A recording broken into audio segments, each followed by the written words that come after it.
So you think you know how to drive fast? Well, there's a lot more to it than you might think.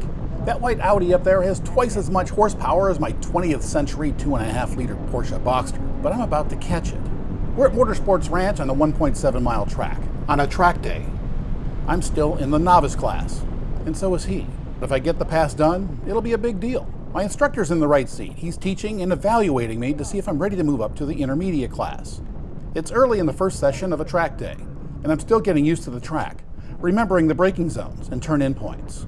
Here I have to feather the throttle, hit the apex, and then go full throttle while hanging on for dear life as the track tilts away and almost a G of centrifugal force tries to pull me off the track. As I climbed the blind crest, I looked at the flag stand. There's no yellow, so I got the foot to the floor as I'm tracking out to the rumble strips. The right foot's still on the floor, and I'm looking ahead to the next apex, calculating when to turn the wheel and by how much. Then I shifted up to fourth gear and get in position for the next right-hand corner.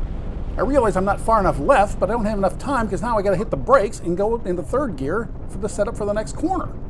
I hit the apex too early and now I got to wait a bit before I put my foot to the floor as we climbed a hill to prepare for the next right-hander. I hit the brakes, turn in, and this time I hit the apex. Now I'm catching this guy at a tricky part of the track.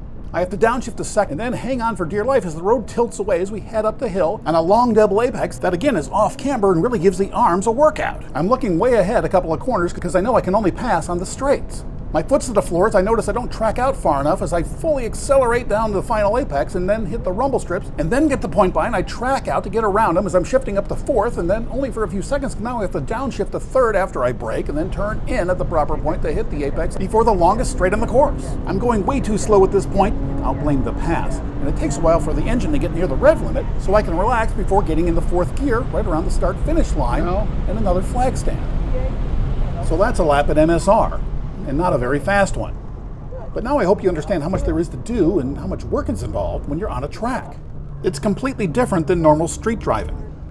It's both mentally demanding and physically demanding. Your inputs have to be precise and at the right time.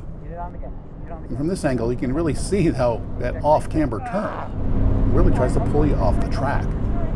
And that's why you really need an instructor, like the ones I found at Apex. I'm about to show you my fastest lap of the day. The lap we're on now is about a second faster than the one I showed you earlier. The fast lap begins now. Things are a little bit crisper on this lap. My braking points and turn-in points were getting better. But there's still plenty of room for improvement. But I could feel how much faster I was going. My apex speeds were quite a bit better. And I eventually was developing a rhythm. Even here, notice the wheel is barely moving. That's a good thing. If you've never done this before, you may think that it's really easy. You're just sitting in your car and driving, something that you do every day. But you don't do it with the precision that's required when you're on a track. Just because you have a fast car with a lot of horsepower doesn't mean you're going to be fast on the track. Many instructors say it's better to start with a momentum car, like a Miata, or a GR86, or a first-gen Boxster like mine.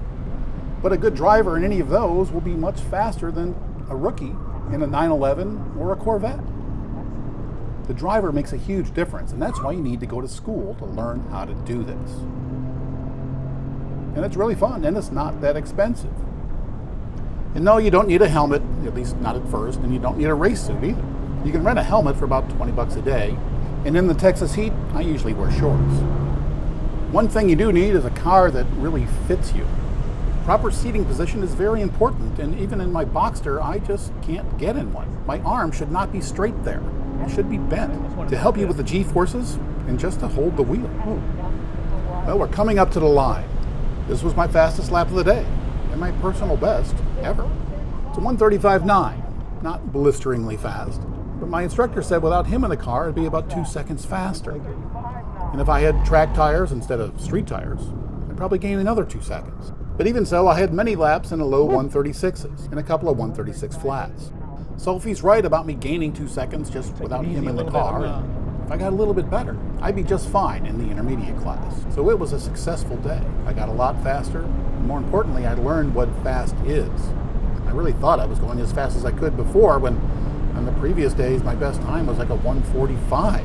And granted, 2 of those days were wet, but Now I know that I can go faster and that my 27-year-old car with original suspension and original everything else can handle slightly faster speeds.